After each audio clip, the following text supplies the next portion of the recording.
In this guide, I'm going to show you how to fix Black Ops 2 says you do not have this map on PS5. This is Aiden from JustBoz, and before we get into this guide, make sure to like the video and subscribe to the channel with all notifications on. It really does help with the channel, and it lets us know that you want more content like this, so we greatly appreciate it. If at any point throughout this guide you did have any questions, just ask them down in the comment section below, and we can help you out further. I'm going to be doing my best to reply to every single comment down there.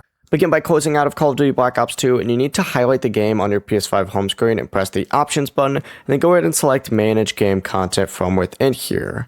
From here, you need to go ahead and find the DLC pack containing the affected map and make sure it's installed. If it's already installed, highlight Black Ops 2 again, press options again, and this time select restore license right here.